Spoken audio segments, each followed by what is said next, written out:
Yep.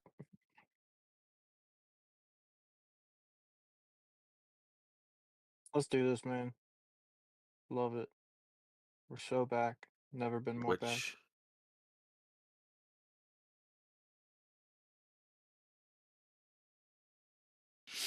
I'm on it now.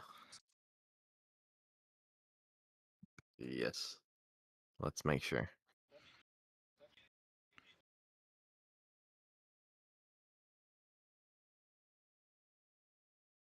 There is. All right, I can hear myself.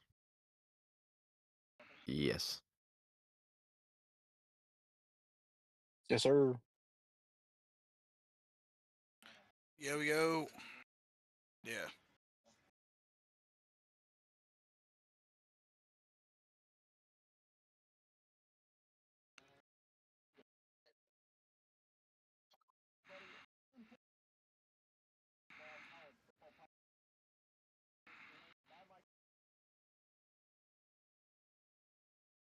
What's up? Yo. Yes, sir.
Go, Sketchy. W.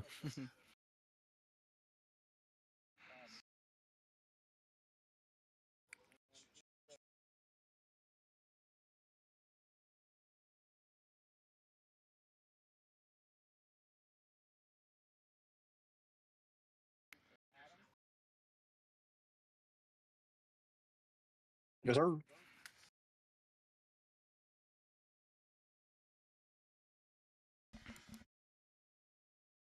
What can I say? This is a Gundy masterclass here. This has been a downward trend for him over the past couple of years. Starting not a true freshman, but starting freshman quarterback, Zane Flores, was not a good look for him. He was set up for failure. Uh, and there's not much else to say other than, I mean, Oregon's obviously going to compete for the Natty this year, if not win it. So they are a team to look out for. And Oklahoma State is not.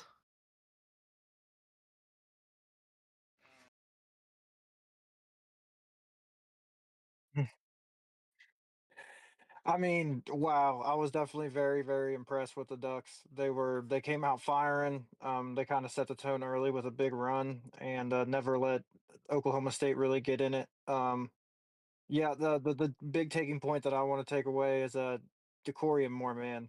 2 touchdowns. He only had 3 touches, but he 94 total yards. He had a rushing touchdown. He's just a big play in a bottle. Dare I say Jeremiah Smith-esque. I don't think anyone will ever really touch those levels, but I think he can, have a 700 yard season impact right away. And Dante Moore just looked really efficient. 631 yards of total offense for the Ducks, and then the secondary, man. Um, Young guys out there, a couple true freshmen got playing time. Sophomores playing. Naima offered, Brandon Finney. Yeah, just really impressed with the overall performance.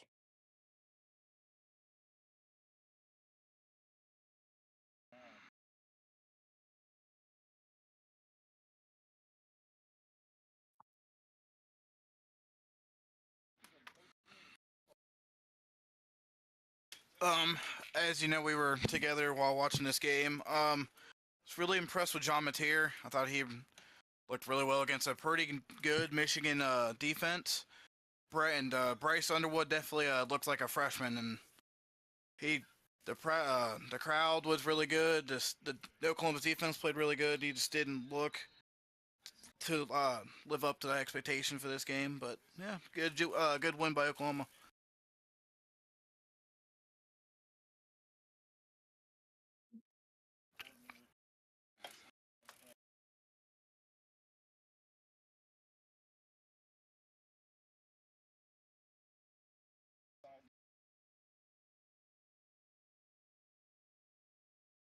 Yeah, yeah, we were all together watching this one. We were pretty impressed. We just kept looking at each other like, "Damn, Mateer made another play. Damn, Mateer made another play." Like old JD Piquel says on his podcast, it's you get to third Mateer with Oklahoma, he can kind of run past option and get it done.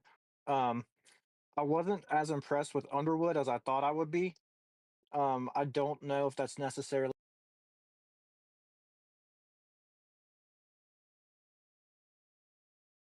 Colston Loveland kind of carried their offense for the past couple years, and yeah, it just seems like when they don't have that big run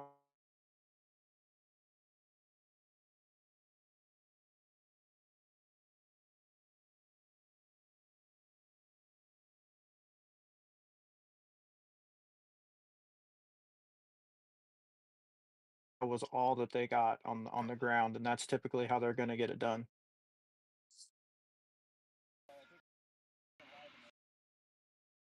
Yeah,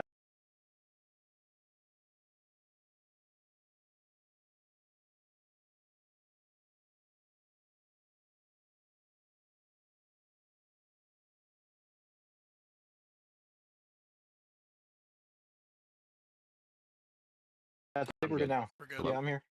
I think Parker's. Yeah, I Paul's. think he's out of it. All right.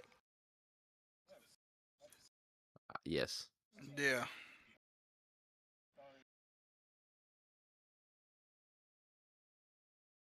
Yeah, just pretty much Michigan struggled a little bit more than I thought they would. Wasn't as impressed with Underwood. Don't necessarily know if it's his fault though, because of the weapons. And yeah, they couldn't really run the ball. Mateer's a beast.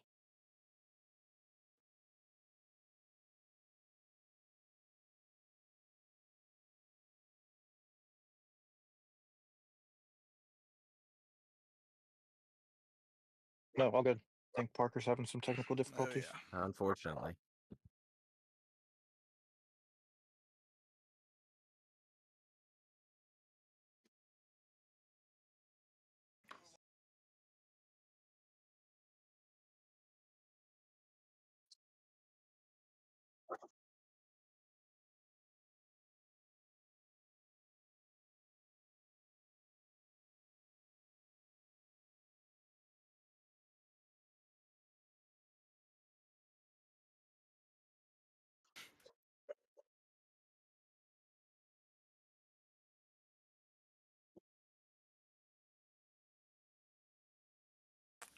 Partially, you keep cutting out. Yeah.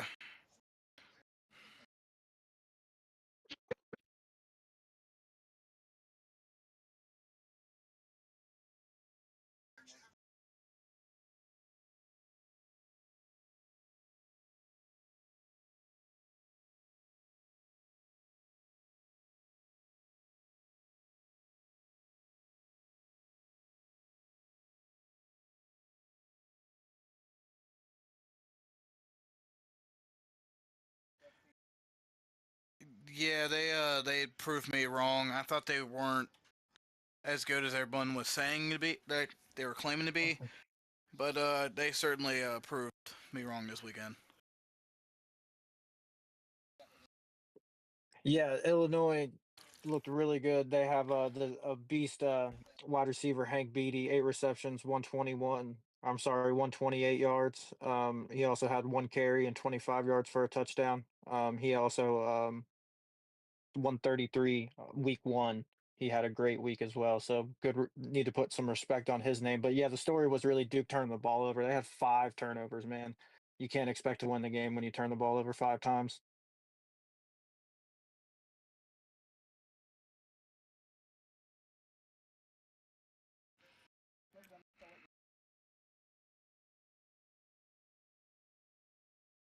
Yeah, this was a good old fashioned what you would expect a Cy Hall game to be, man. Um, Funny fact is that Kyle Camrardi, the kicker for Iowa State, 2 54-yard field goals back to back in this game to win it for the Iowa State. Really impressed with Rocco Becht. Composed. Mark Gronowski, not impressed. Only 83 yards total passing. It was just not the best look for him. I do want to shout out that the Iowa wide receivers, eighth worst receiving grade in the country. So they need to work on that.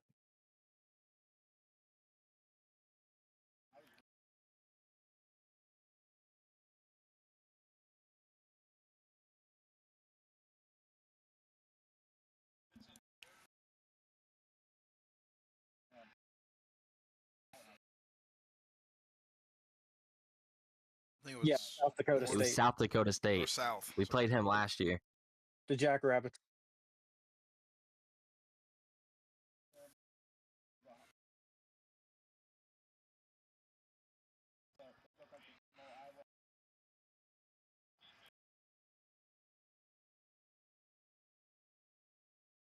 Yeah, really enjoyed it.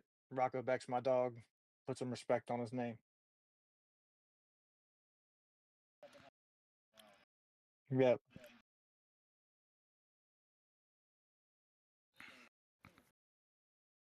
Now, again, I was at the UC game for majority, if not all of this game, so I didn't really get to watch it, but I did watch back the highlights. But South Florida, I think they are, as of right now, the unanimous Group of 5 playoff team, and I don't even think it's really that close. I mean, you pull off back-to-back ranked wins, you dominate Boise State, and you pull out one against Florida. They have another chance to do it again. Could they beat Miami this weekend? We'll see, but really, really, really impressed by the Bulls.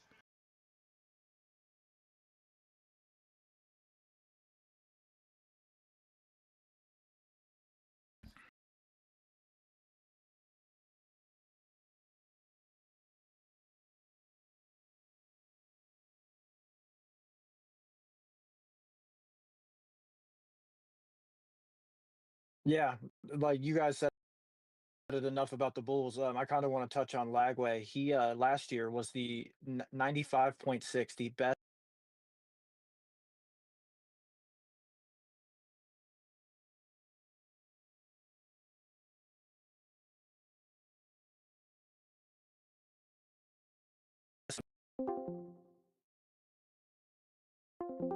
still had 11 penalties.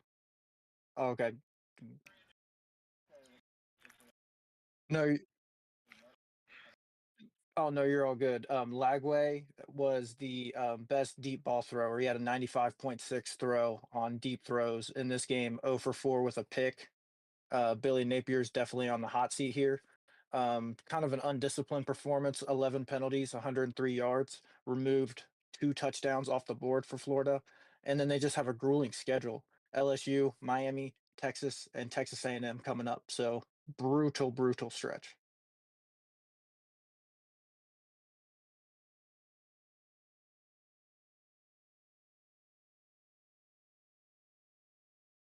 Give me this game. Mississippi State jumped out to a crazy early lead. I think they were up 17 to nothing, and they threw that lead away quickly. Arizona State started coming back, and this was my upset pick.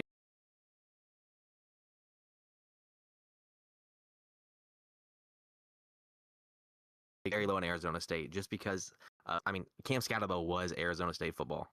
They without him, that team would not have been where they were last year, and I did not see this game honestly even being close. And like I said, the first half it wasn't, but Mississippi State came back to steal this game from Arizona State with just 40 seconds left on the clock. They throw a crazy pass down the field to Brennan Thompson, who's also had a crazy story. If you guys don't know who Brennan Thompson is, coming out of high school, he was originally committed to Texas. He then flipped from Texas to OU, and then he left OU with Jeff Lebby to go to Mississippi State, and now he's making a name for himself at Mississippi State, and has been very interesting to watch his entire recruiting process and career now in college. But Mississippi State coming back with a W to beat Arizona State was huge. I think Arizona State was overrated, and this is a big win for the Bulldogs.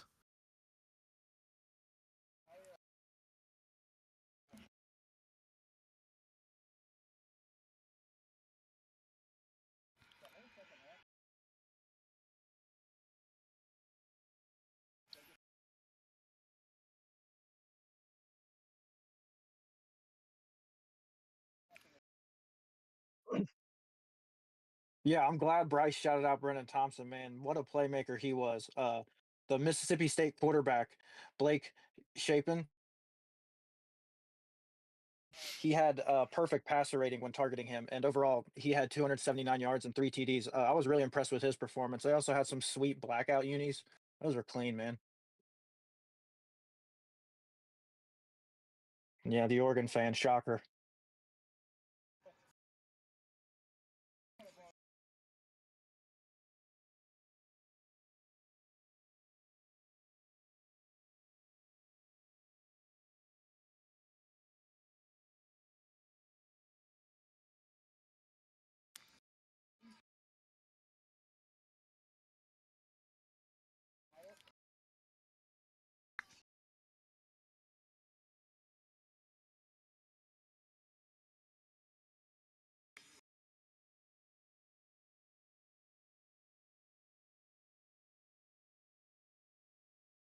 I'm gonna go with sell on that one. The conference is just too wide open and too unpredictable, I think, to get multiple teams in. I mean, you definitely have teams that could. I think Texas Tech could make one. Iowa State. I think this would be the two if we did. But like I said, I just think it's too unpredictable. The teams are really even from 1 to 16. So I'm going to go with sell.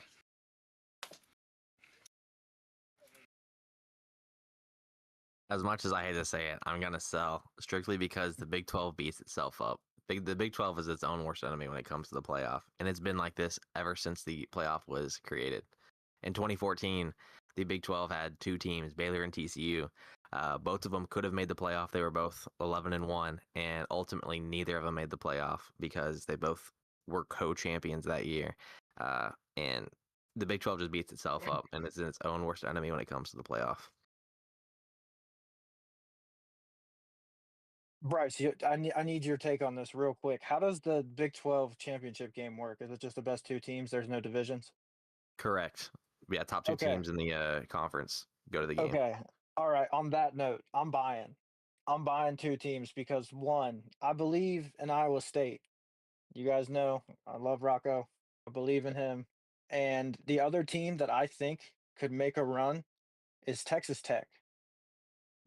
Bryce kind of shouted them out when we were talking about the Big 12 last week. They spent a lot of money, and they're looking pretty good.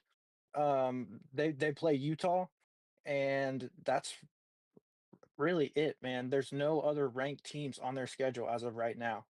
Utah, and then so if they could cruise the Big 12, maybe meet up with Iowa State, who also has a good year. I can see it.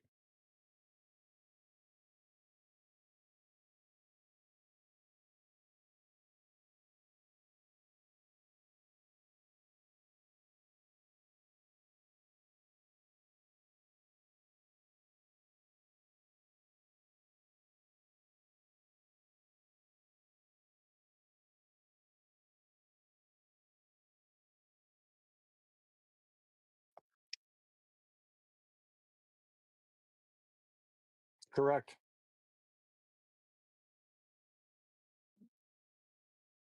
Can I add Yeah. something to that? The ACC sent two teams because they had one team that was undefeated, and the team that was undefeated lost in the championship game. I don't see any Big 12 team being undefeated when it comes time to conference championship, uh, let alone some team that may not have just one loss. I think both teams might have two losses, multiple losses, and I think that's why the Big 12 won't have sent multiple teams to the playoff. You do know Big 12.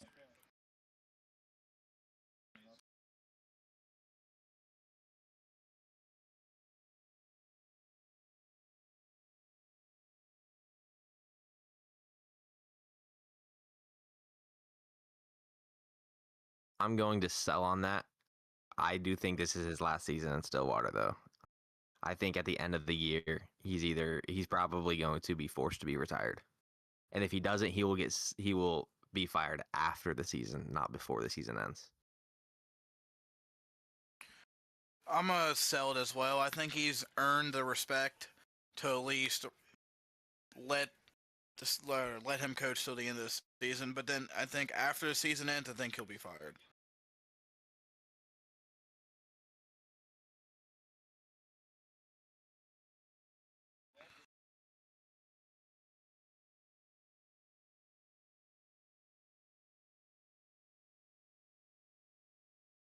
Yeah, I'm kind of on the same sentiment. I think they'll come to like a mutual agreement at the end of the season. I don't think they're gonna do them like that.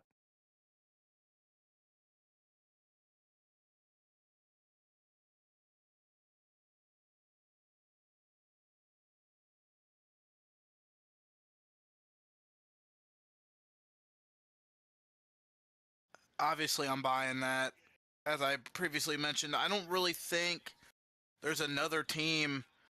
I mean, maybe Tulane or Memphis in their own conference, or maybe someone out in the Mountain West. But as of right now, I mean, Florida, or not Florida, South Florida, sorry.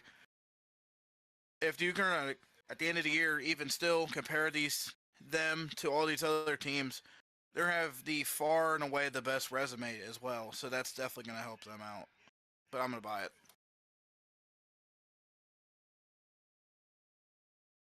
I I'm going to buy it as well, just because after this Miami game, their schedule is very easy. The toughest team they play is probably Memphis, and the odds of them losing that game, just based on how they played so far, is very low. Now they could disappoint themselves and lose a game they shouldn't, but this game against Miami is going to be a big tell if telltale sign if they're going to make the playoff.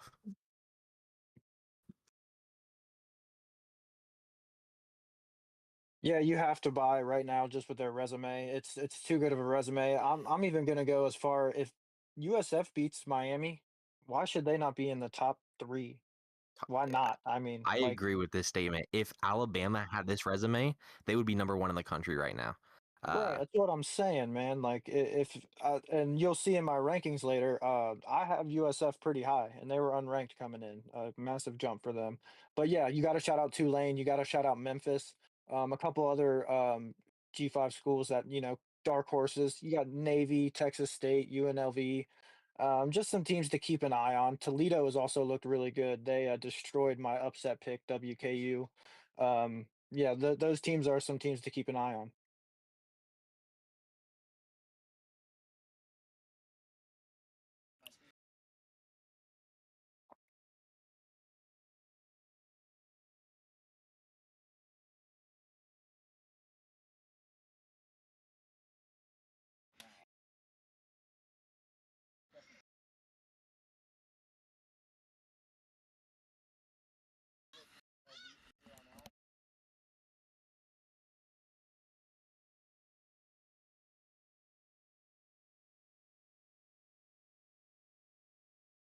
Correct.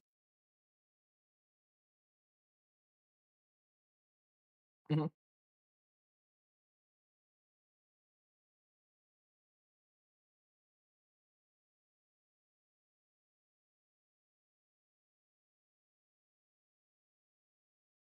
Ooh, that's a tough one. So I think I'm gonna buy this. I'd kind of hinting to one of my picks later. My lock is LSU at I believe plus 8.5. It's a night game in Death Valley. It's just I think last year the Gators, kind of sensed that Napier was in danger, and they rallied and had a late season rally, and that kind of saved Billy Napier's job. I think after this game, I don't think they're going to do it again. I think they might come out flat. They might, quote unquote, give up. I don't want to say that a team ever gives up this early, but you look down the barrel of what they got. I kind of mentioned it earlier. Whew, tough schedule. can I read their schedule real quick? Yeah, yeah. Go ahead. They have number 3 LSU, number 5 Miami, number 7 Texas, number 16 Texas A&M. Those are their next 4 games.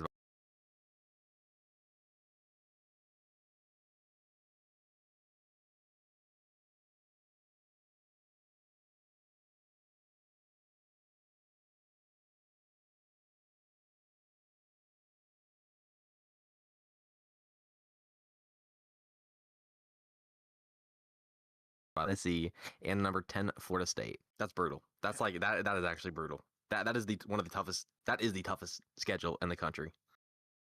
Yeah, it's not even close.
There Hello? he is. Hello?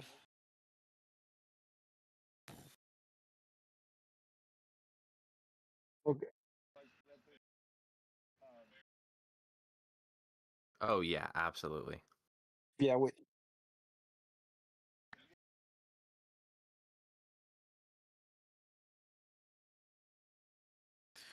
Yeah, they're not making a bowl game. Like I said, like you guys said, their schedule is just too tough, and like I was hinting at before you got kicked, they're not more talented or better than any of the teams they play, besides maybe Kentucky and Mississippi State. So yeah, they're not making a bowl game.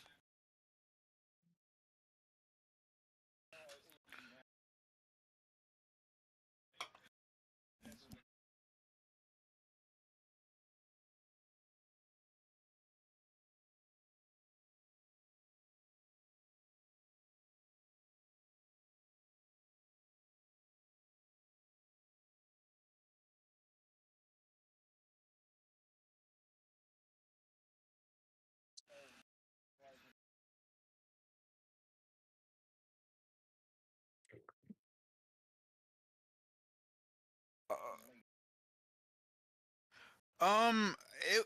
I mean, kind of. I think it was really after they beat Utah in the last year because it was still at the time considered an upset. Was like, oh, this Arizona team could be really serious. That's the first I remember.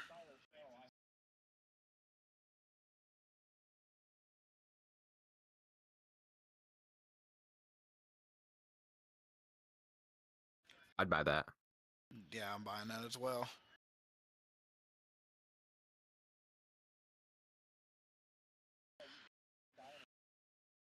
I'm selling that as of right now. Unless Iowa State might be unranked, so if they're unranked, then I'm buying it. Yeah, I was about to say I didn't know if the AP actually ranked them. I know the AP was so janky this week, but yeah, then I'll sell. I'll sell. I I think think the it big could be the Big 12. Yeah, the Big 12, I think, is the only conference. As far as Power Four is concerned, I think all the other conferences are pretty much locked. Like, it's going to be Florida State, Miami, Clemson. It'll be one of those teams. Big Ten's going to be Ohio State, Oregon, Penn State, and the SEC's obviously has a team ranked. So I think the Big 12 is the only conference. There's a couple of teams not ranked in the Big 12. You have Houston, which I think they could be a threat for the Big 12 this year. BYU could be a threat. TCU isn't ranked yet.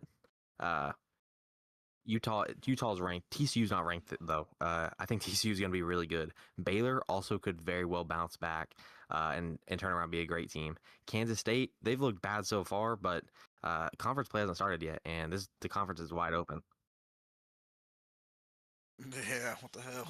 Well, I just think if there's any conference to do it, it would be the Big 12. And like last year, to me, I feel like Arizona State proved they were going to be the playoff team during the conference championship. That conference championship game showed everybody that they were the playoff team representing the Big 12. This year, I don't really know who it is. Like I said, TCU could very well win the conference this year, and they're not ranked. So, uh, I,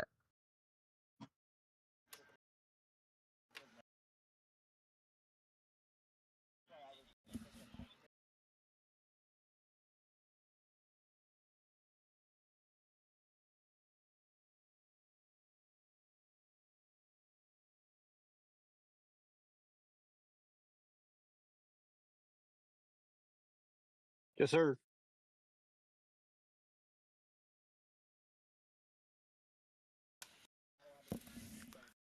Yeah, well, too bad. Going with the easy route. For my week 2, my player of the week, it will be Brendan Sorsby. He really bounced back against Bowling Green. I mean, in Nebraska, he didn't really throw the ball downfield at all. And this week he came up, looked really sharp, especially to Jeff Caldwell. There's a shout out to him too. He balled out. Joe Royer finally was unlocked. Um, But yeah, Sorsby, he looked like the Sorsby we all know from last year. And another shout out to Jake Alday.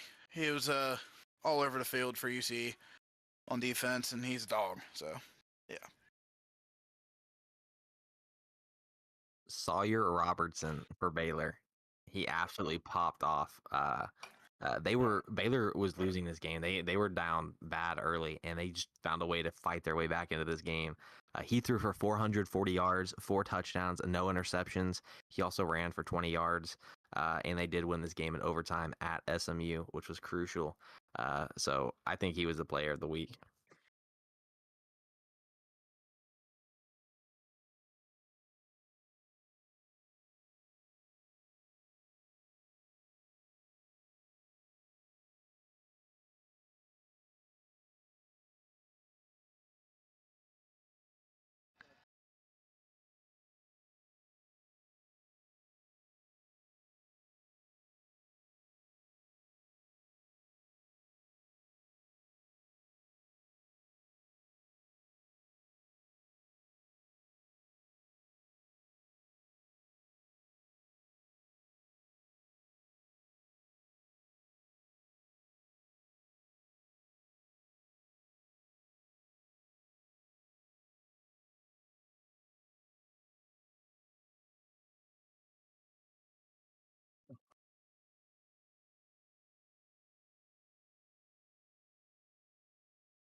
Can you guys guess who the PFF highest graded quarterback is this season? Yep. It's not. God, I wish. God, I wish. It's a tie. It's a tie with Diego Pavia and my player of the week, who is Bo Prabula, the quarterback from Missouri. He had a beast game in the border war, man. These dudes went down early and he came back, stay composed. 30 of 39, 334 yards, 3 touchdowns, 76% completion percentage. Just an absolute beast, man. And that was a really good game. That was a really good game. And to get into my G5 goats, I do have a couple. Cam Cook, Jacksonville State. He had 195 yards, 2 touchdowns. Really solid name to look out for. Um, we alluded. We did not talk about this game, but OU beat Virginia in a upset, and they had a receiver Chase Hendricks, 8 for 21 and a touchdown, eight receptions, 121 and a touchdown. Sorry, and Paul, we talked about this one. Chip Trainum had a beast game, 14 touches, 163 yards, 3 touchdowns for Toledo. But my GOAT players of the week on defense, Army safety Colin Madison. He was all over the place, helping upset Kansas State. He was actually your Bronco Nagurski Defensive Player of the Week. And we also got 2 linebackers I want to shout out: Jackson Eck for New Mexico and Jadon Pearson for Fresno State. Jadon, he had 16 tackles and a pass breakup, leading tackler in the nation. And Jackson had 15 tackles, 8 solos to help the Lobos get their first dub of the year.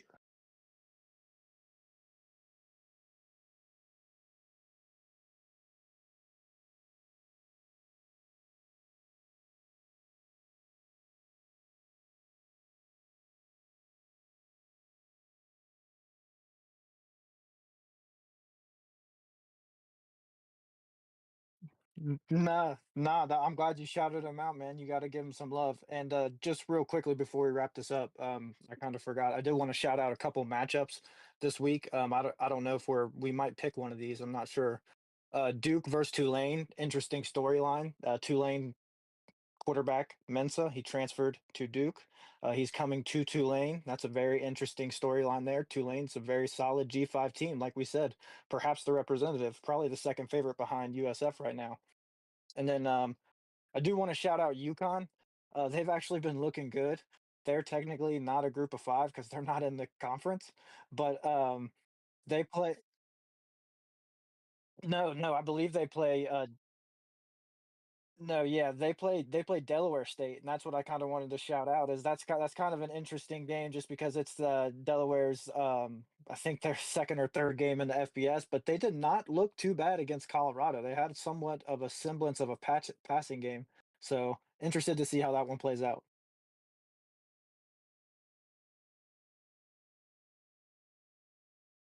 Mhm.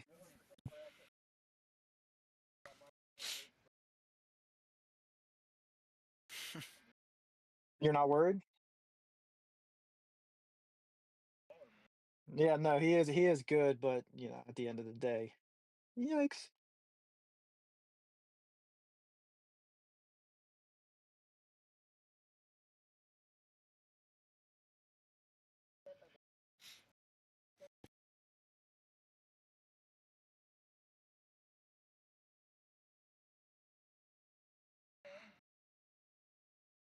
Mu Same.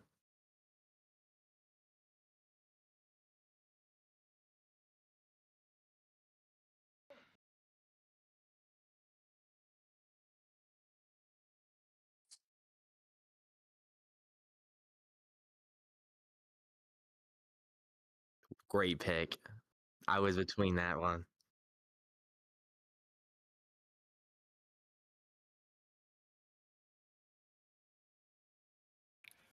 Wait, who was it? I'm sorry. Oh yeah, Northwestern State.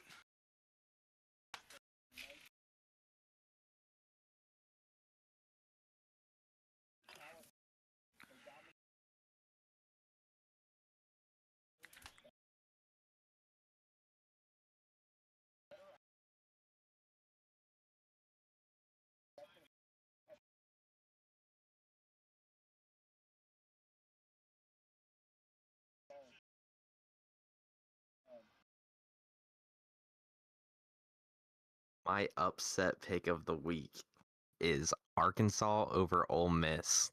I think Arkansas has some weapons. I think this will be a really high scoring game, like in the 40s, late 30s, or 40s type of game. And I think this will go back and forth. Ole Miss kind of struggled last week with Kentucky, which I don't think is a great team this year. I think they're good enough to maybe go bowling and get 6 wins, but I think Arkansas has been rebuilding for the past several years, and this is their year to show out and prove who they're going to be.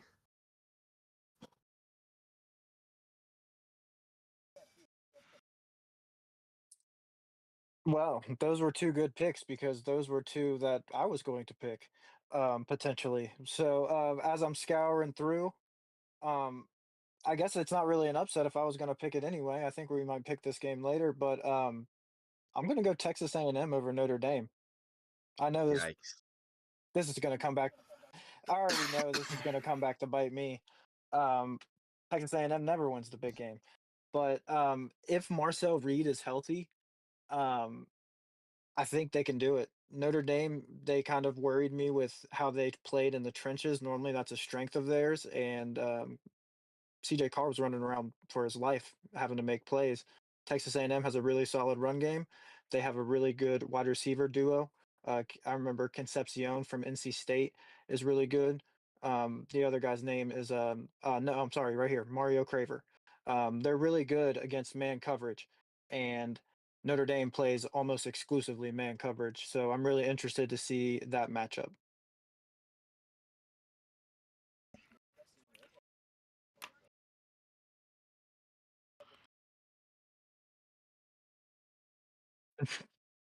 Yeah, the goat.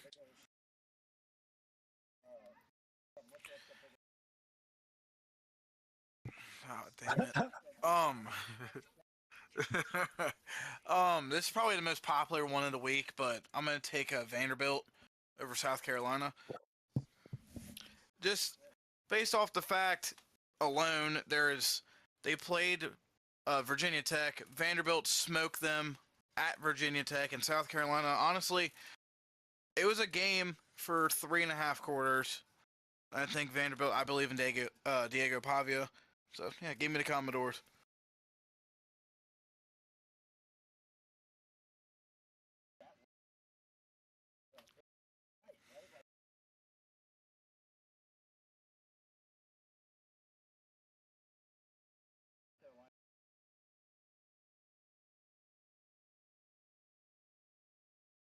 It's a great shout.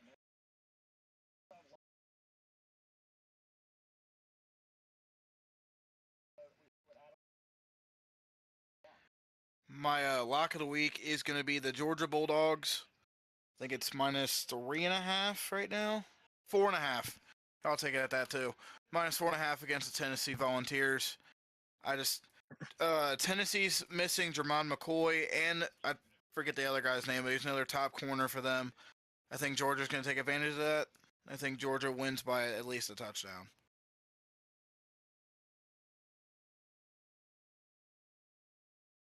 Alluded to it earlier, man. I got LSU over Florida. It was 7.5. I'm looking at it right now. It looks like it's 7.5 still. Yeah, I think Florida might be in a panic situation. I think the team might give up on old Billy. Night game, Death Valley. My lock of the week was also LSU over Florida. I see the line at 7, but I think LSU is going to kill them.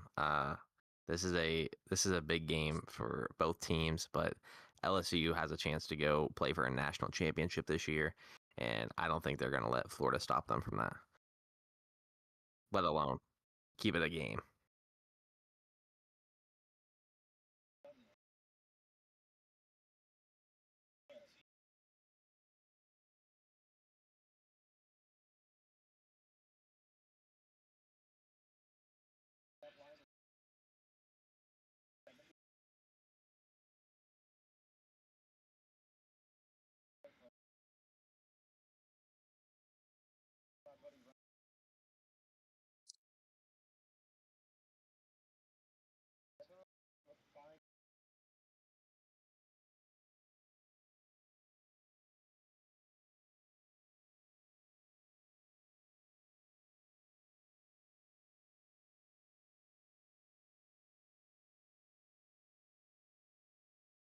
Nah, keep talking. I like it.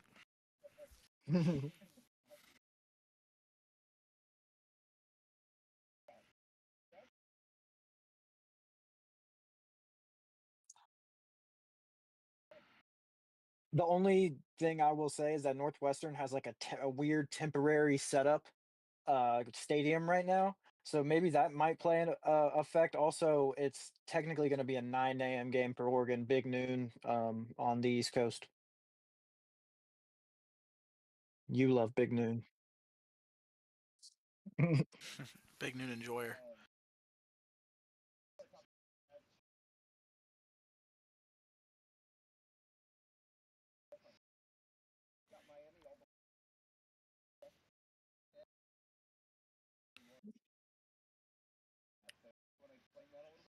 Yeah, absolutely. Bryce kind of alluded to it earlier, man. Like if Alabama had that win, you know what I mean? If anybody else had that win, Florida was what I think I had Florida last week, like at least top 15. I know. So I mean, if they had that win, they would be, I mean, I'm sure they'd be preseason ranked higher. But you know what I'm trying to say. They have a resume. They beat the playoff team last year, Boise State, who was also ranked at the time. I know we don't probably count that as a ranked win. At least I don't in my book if they're not ranked at the end of the season. But but but but it's still a good win. It's still a good win. Boise State could easily bounce back and win their conference. But yeah, that's kind of my reasoning. Great resume, and if they somehow beat Miami, I'm gonna have to put them number two.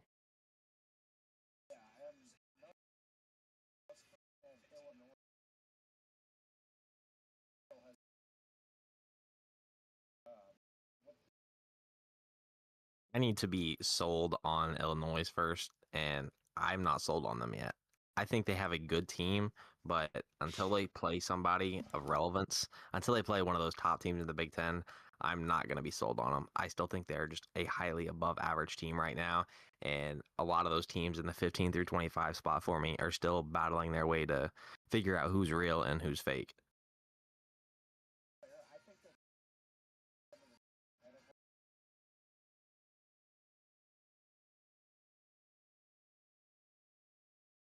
Nobody else bought in on Florida State like me.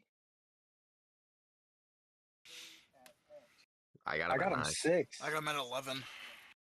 I got him.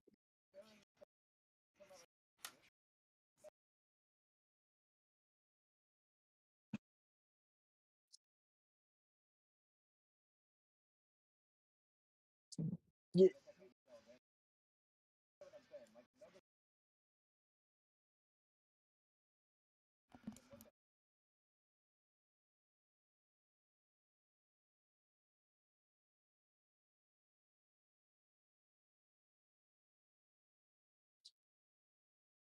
yeah, and for me, it's just I'm trying so hard not to have my preseason, pictures and biases of teams weigh in their resumes right now.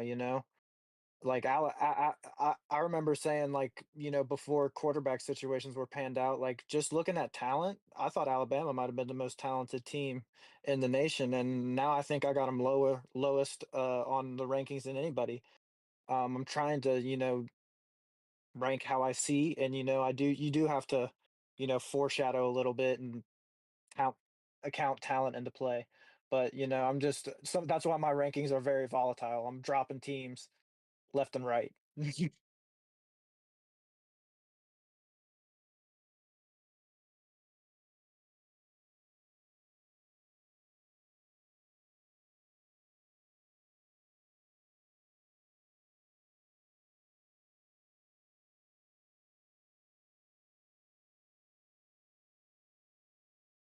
Mhm,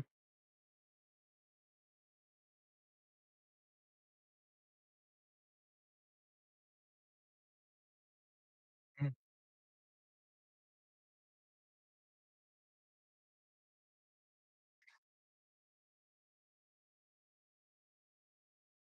Hunter, right. Absolutely.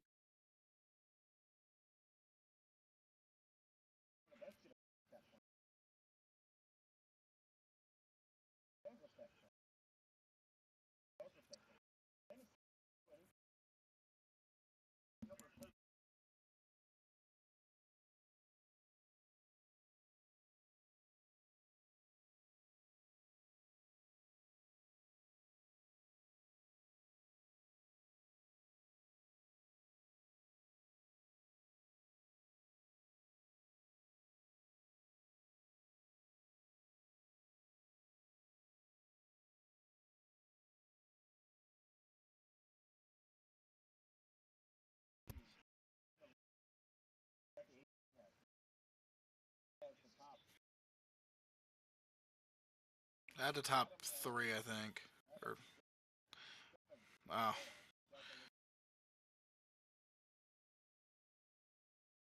Yeah.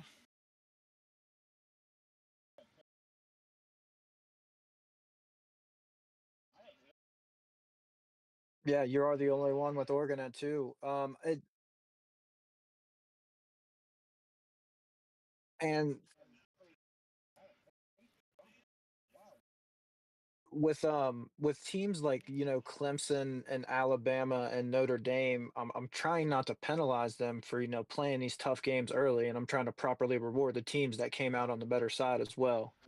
But you do have to account performance, and that's why I did drop Clemson so much because man, that they were down against Troy, multiple 2 scores, and Alabama. I know they did bounce back, but I just that Florida State performance, I can't get that out of my head. And same with LSU. They haven't exactly looked. They did beat Clemson. I got to give them credit for it, but they didn't exactly look dominant. I forget who they played. I know it was an inferior. I think it was Louisiana Lafayette or maybe Louisiana Tech. If yeah.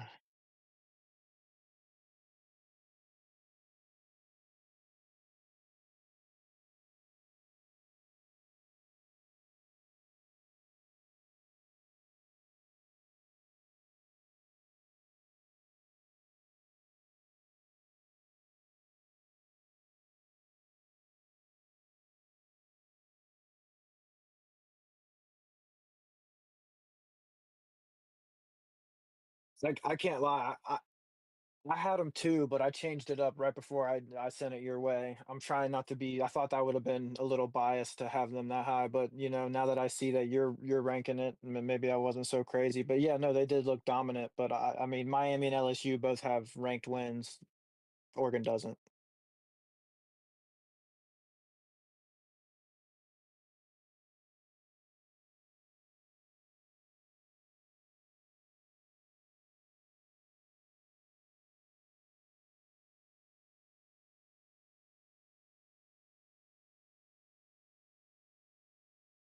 I'm listening. I'm a little behind, but yeah, just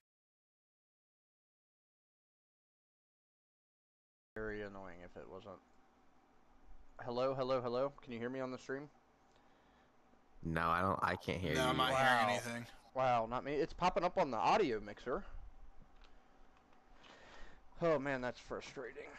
Somebody did say UC on top. Go Cats. Okay. Yeah, nah, you Clearly can't said hear that. anything. You're You can't hear me on the stream at all talking? Huh. no. Bro. It's popping up on the mixer. I don't... Now I just got a text, Yeah, I hear you now. Anyway, I Oh think... yeah, I do hear you now. There you go. Okay.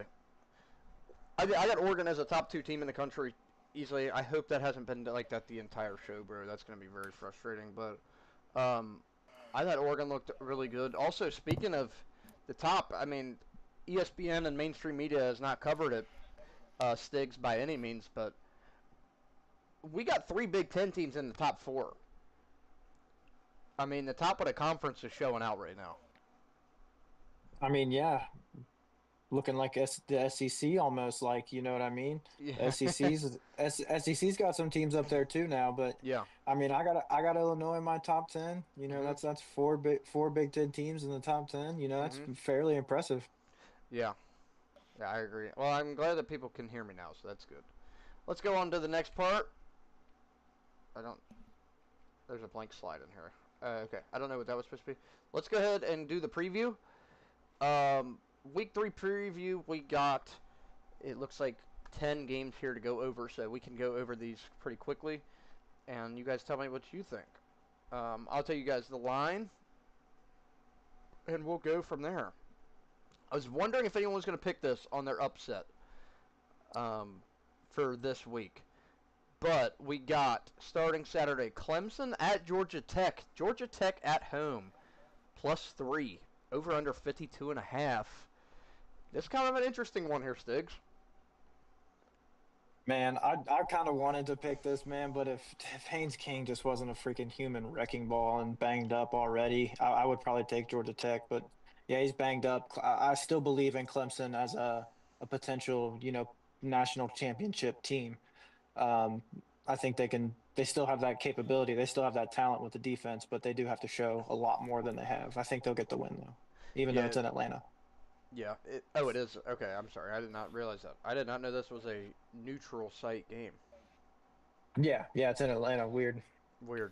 Georgia teams always get neutral sites in Atlanta somehow. But, um, yeah, like you said, though, and this, what's worrying me, too, like you're saying, Haynes King been out, Clemson has not looked good.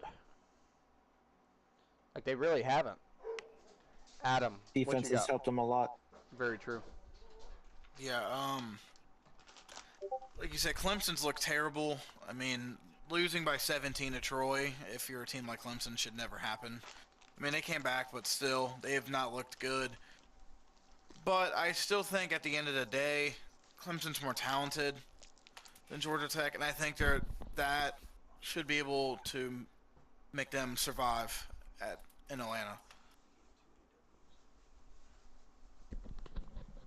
Okay, and Bryce? I think Clemson's gonna bounce back from this game. I do think, well, yes, they were disappointing, being down 17-0 to Troy. There was a massive weather delay in that game, and I think that absolutely played a part in that game. I think Clemson will bounce back and beat Georgia Tech. I'm honestly not too concerned about that game. I'm going to go with Clemson as well. I kind of feel like they're just better, but this game also worried me a little bit. It's a close spread, but I understand here. A game that doesn't worry me. Wisconsin at Alabama. Alabama -21 at home. Wisconsin over under 45.5. Bama steamrolled them in Madison last year. I think that Bama is going to steamroll them at Bryant-Denny again this year. This isn't so much about being a huge Bama believer as much as I'm not a Wisconsin believer at all. Adam, you want to start with us? I know you're a big Luke Fickell fan. Yeah, Alabama belt the ass to Wisconsin this week. I mean, the last time I said that, yeah, we don't have to talk about that, but I'm pretty confident and I'm pretty sure Billy Edwards is not playing for Wisconsin. I think I saw a report saying that earlier. This even furthers my point for Alabama. Wisconsin could have Patrick Mahomes play in this game and they'll still lose. That's how confident I'm feeling. Bryce? You know, if this game was at Wisconsin, I'd feel a little bit differently. But I just do not see a world in which Wisconsin goes to Alabama and beats them. Let alone, I mean, the spread's at what? I believe 17. 21. Maybe 21. they cover the spread. 21 now? Holy cow. Yeah, I almost that's picked that as crazy. my lock, as them covering the spread. That's how confident I am in Wisconsin not being able to score points. Yeah, that's kind of crazy. I do think Bama's going to win this game pretty convincingly.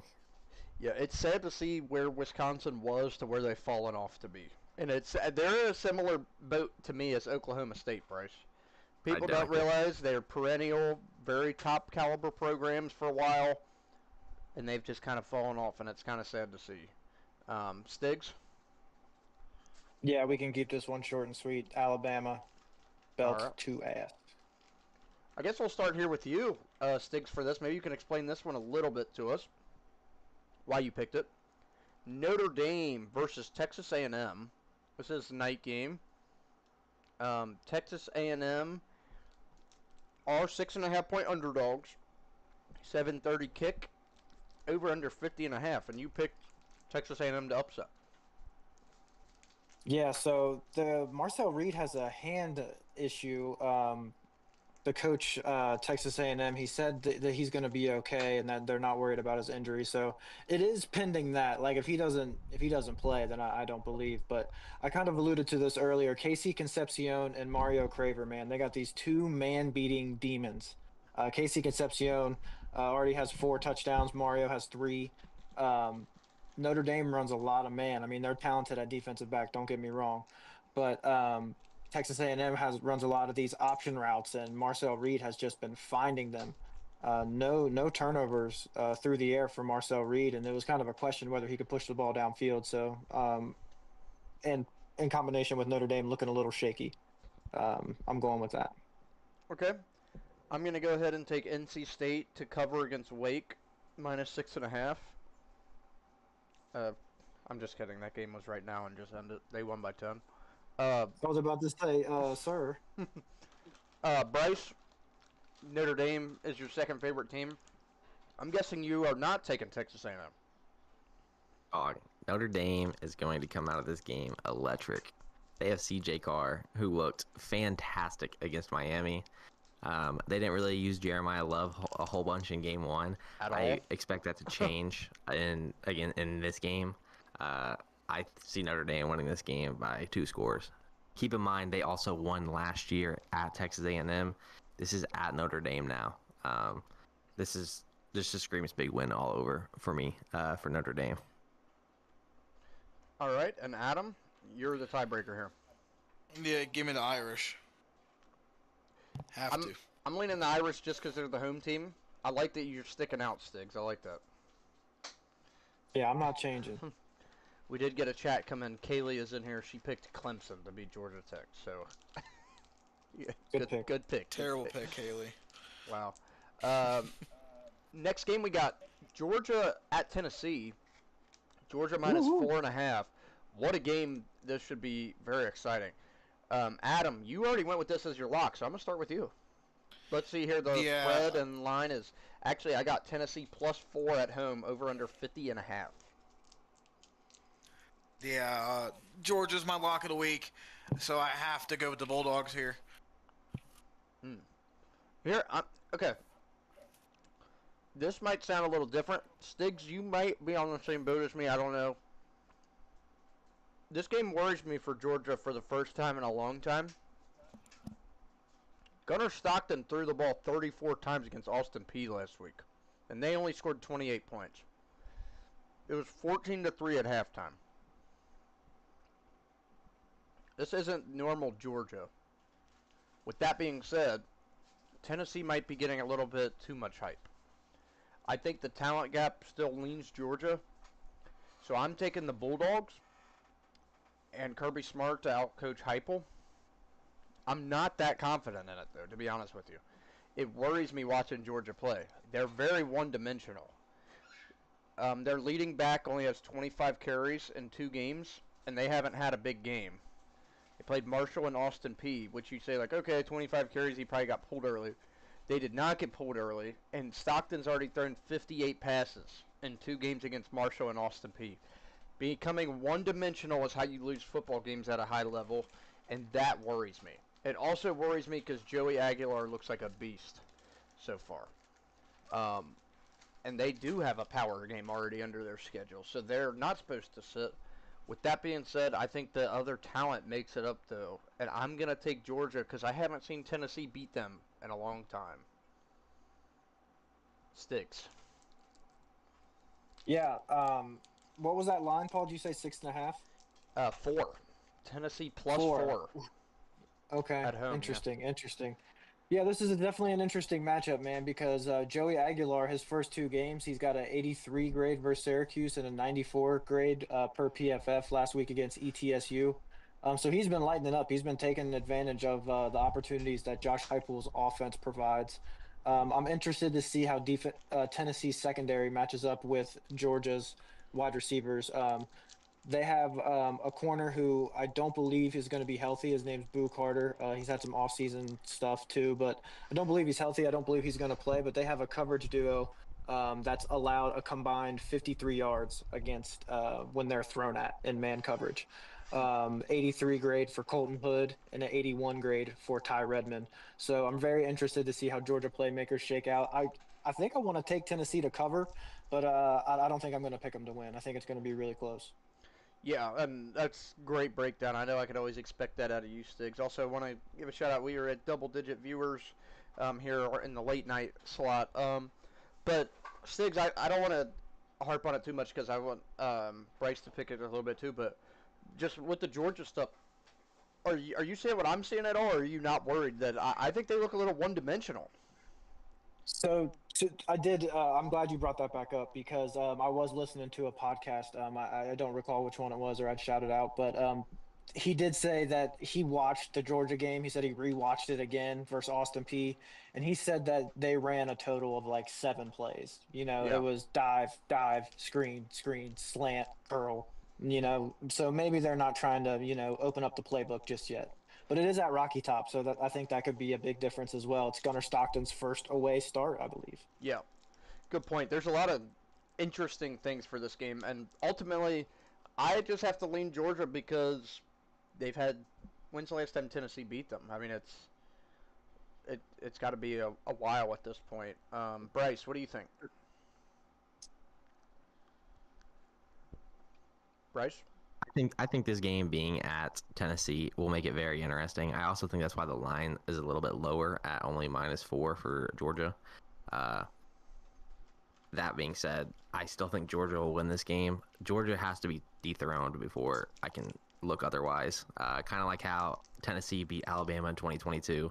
And then since then, they beat them, 2 times? At least one other time. Yeah. So I think Georgia... I got to go Georgia here. I can't pick against them until I see it they prove otherwise. That's exactly where I was at with it. Let's think about this. Miami favored at home by 17.5. Bryce, we'll start with you. I honestly think it's valid. USF has been good. They destroyed Boise State, who was overrated, shouldn't have been ranked. And then they handled business with Florida. Granted, they almost lost that game. This is almost not even a talking point if they don't drive down the field and kick a field goal to win as time expires.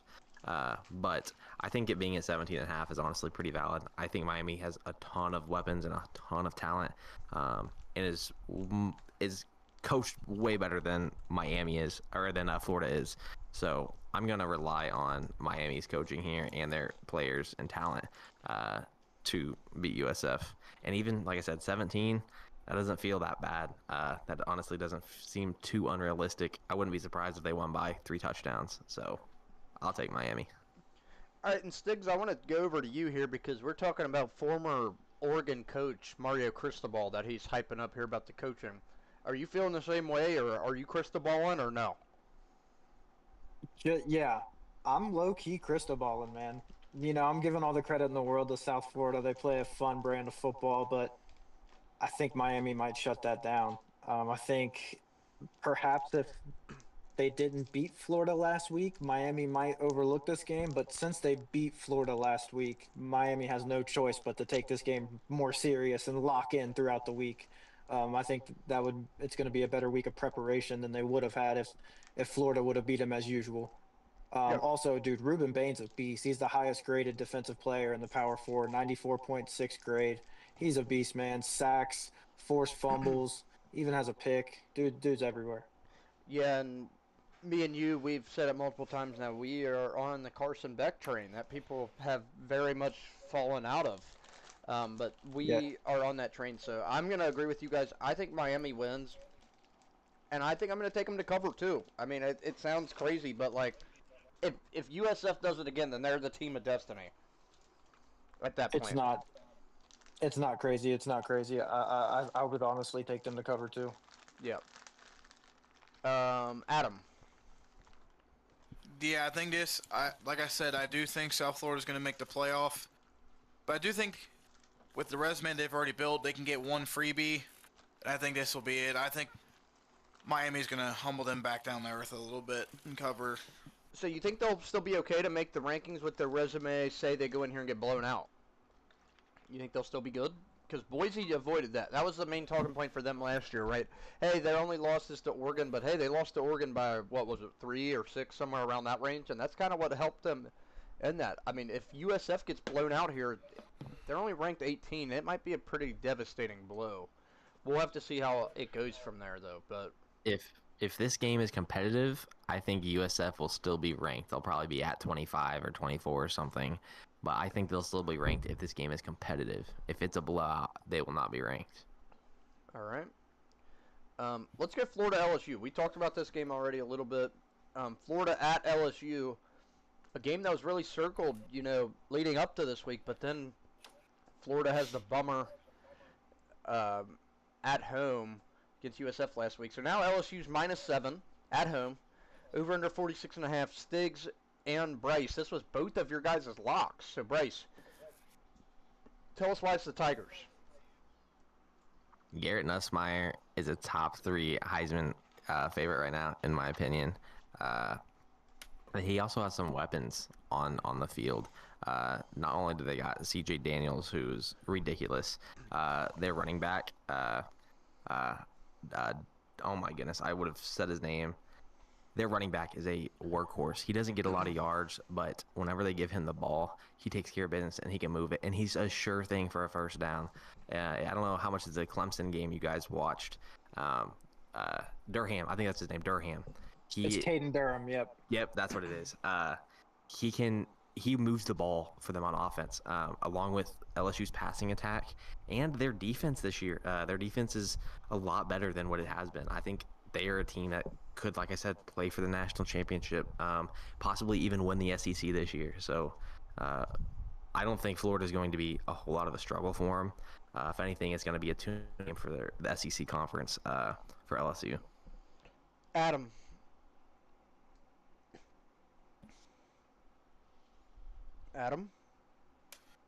Yeah, I think it's another case of belt to ass. I think LSU, honestly, I think they might dog walk them, to be completely honest with you. I just don't think Florida's that good, to be honest. All right, Stiggs, because this was your lock. Yeah, they pretty much kind of said it all. I do want to see a little bit more from the LSU offense. Dude, if you haven't made the graphic already, you can change my lock to Miami versus USF to cover. I think they'll cover just for the sake of having different locks. Okay. But yeah, I think LSU will definitely get it done here. I think Nussmeier will be the difference. Bryce has been hyping him up, and I'm low key starting to buy into it.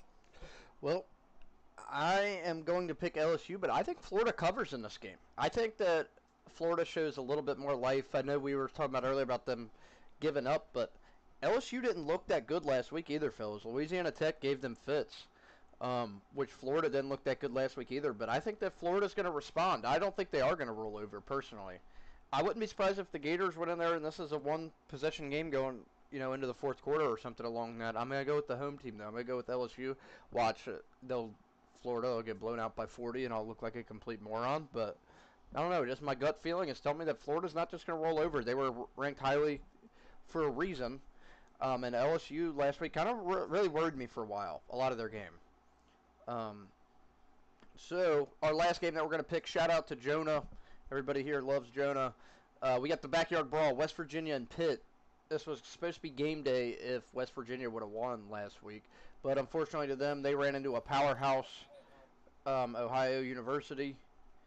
So, I mean, I don't know how Ohio's not ranked in the top 10 at this point. I mean, that's a really good win if you beat them. But, no, so we got West Virginia at home. Pitt is minus 7.5 here. The over-under's 55.5. I'm not going to lie, fellas. We all love Jonah, but West Virginia is down bad. Down very bad. Stig, do you want to start us out here? Yeah, I'm honestly kind of shocked at the line, man. Just because, yeah, you alluded to it. West Virginia's down bad, and I'm pretty sure they lost their running back, Jaheim White, for the season, and was very high on him. And to allude to Pittsburgh, they got Eli Holstein, who has played some really solid football this year. I also like their running back, Desmond Reed. He's been kind of lightning in the bottle. He's averaging like 6.2 yards per carry. Is this at West Virginia though? Yeah, it's in Morgantown, man. So it could always be a difference maker rivalry game. I expect it to be close, but I do expect Pitt to get it done. Not unless Nico Miracle got something for us. So you taking Pitt to cover or West Virginia to cover? I'm gonna take Pitt to cover. All right, Pitt to cover. I'm leaning there too. Also, I know we were talking about it earlier. Sorry, Jonah. But also our other guy, Never Lose Bets for Pitt. We'll give him a shout out too because we can't forget about him either. So we love our college football chat here on the podcast. So Adam, what about you? Backyard brawl here. I mean, we got ACC. Is the Big 12 going to get it done? No, they're not. Honestly, I wish both of these teams could lose, but only one can. So I'm going to go West Virginia to lose. I just don't think they're that talented, and of course, we don't play them this year. But and I like Stig said, Desmond Reed is a really good player. Him and Eli are a pretty good dynamic duo, and I think they'll carry Pitt to a win. Spoken like a true former member of the Big East. Yep. Bryce, backyard brawl. I expect this game to be very close early on. I do expect Pitt to pull away late in the game, but I think there's a very good chance that West Virginia covers. It could be a close game. You said it's at 7.5. Correct. Yeah. I expect this game to go back and forth, and then Pitt to maybe pull away for a little bit, and then maybe West Virginia starts coming back but falls short. That's kind of how I see this game going. It's a rivalry game, a big rivalry game, and the odds of either team just getting blown out, especially since they reestablished playing this game a couple of years ago, there hasn't really been a blowout yet. Every time they played this game, it's been a fantastic game to watch and just to be a fan of. So I do expect Pitt to win. But I'm going to take West Virginia to cover. Yep, that sounds good. Another game I was looking at for my lock, because this is the last thing on here. I think that the Pick'em one is not on here, so I'll have to update that. But I think everybody did really good on the Pick'em last week, so shout out to everybody. But how about this game? I was thinking about taking this for my lock. I want your opinion on this, Sticks, before we sign off. Oregon State at Texas Tech is Texas Tech minus 23.5. I think they're going to win by more than that. Yeah, I was about to say, I don't know what kind of lock you were thinking, but yeah, you're thinking the right lock. Oregon State's down pretty bad, even though you love that. We'll have to say, Yeah, of course, of course. Even though I will say, in doing my research, I did see that Malik Murphy, their quarterback, was one of the highest graded quarterbacks last week. I think he checked in at about a 90 grade, around that area. I'm not familiar with the playmakers that Oregon State has. I'm not sure if they're good enough to get it done against a revamped Texas Tech defensive line, man. Yeah, and Texas Tech is scoring a lot of points, 67 and 62 in their first 2 weeks, and Oregon Texas Tech. State has struggled. I I think that literally they're was gonna. about to say that that's a Bryce shout out, man. He's been calling that Berin Morton. He's been balling out. And it's Bryce has been crazy shouting him out. because every time I've heard about Texas Tech, no one wants to bring up their NIL roster, and that's the only reason that they're there. It's weird how that works. Their offense is elite. Not only can they throw the ball, they have not one, not two, but three dudes at running back who all could be starting anywhere else in the conference. They have dudes all across their offense, and their offensive line has been very good as well. So I expect Texas Tech to really lock in and handle business against Oregon State. They're going to be a very good team, especially a team to watch out for this year in the Big 12. Definitely, and the last thing I want to note about Oregon State that's kind of interesting on this year because they play each other twice with Washington State. On CBS Sports app, if you click on Oregon State, it says they're 0-2 but first in the Pac-12 currently. So is Washington State. That is just such a mess. Um, that's gross. I was seriously debating on taking that as my lock, but I think Oregon Northwestern is going to be over 48.5, slightly more than this, but that would be my secondary lock if I had to pick one. I got Texas Tech covering.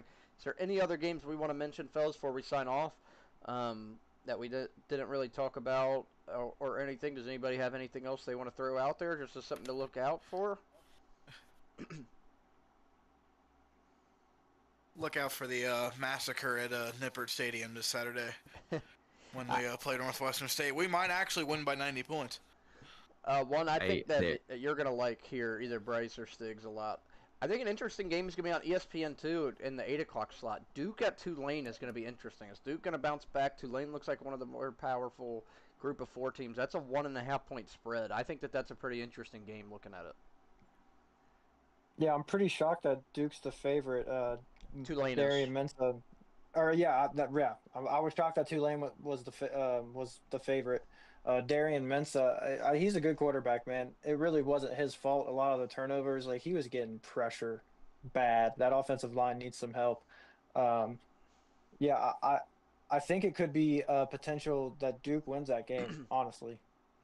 Yeah, I do too. And I'd like to. Yeah, Bryce. I just want to add something real quick.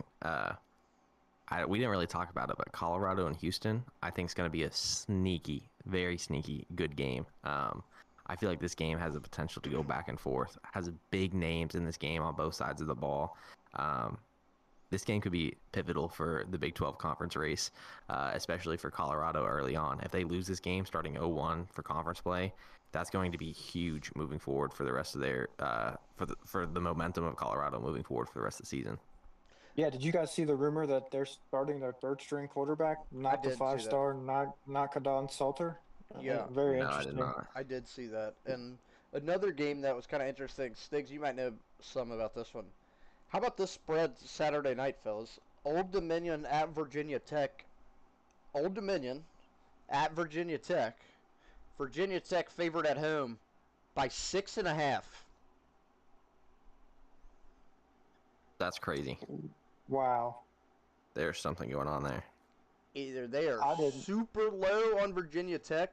Old Dominion does have a 13-point loss to Indiana, but like also Virginia That's Tech played crazy. South Carolina and Vanderbilt, so it's like I don't know. I feel like Virginia Tech should cover that, right? Are we all in the same agreement of that?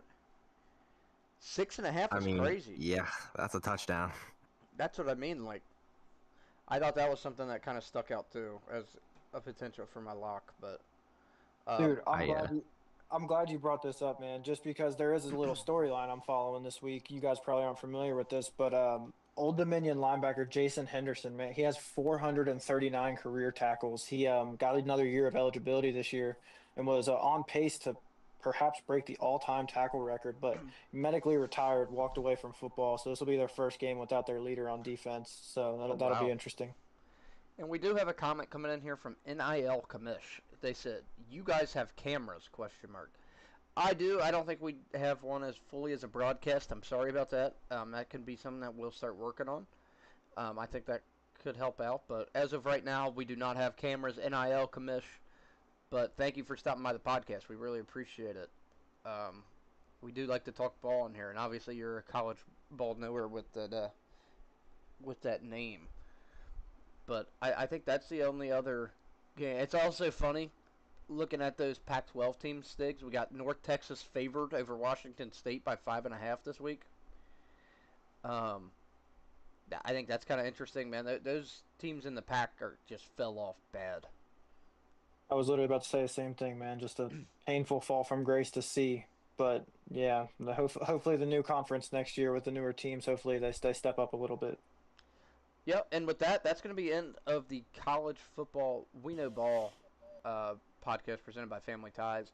All of us here signing out. Does anybody have anything else they want to say? I'm just going to go ahead and bring us on home. Thank you guys so much for listening, and I'll let them send you guys out. Peace. See ya. Go Ducks.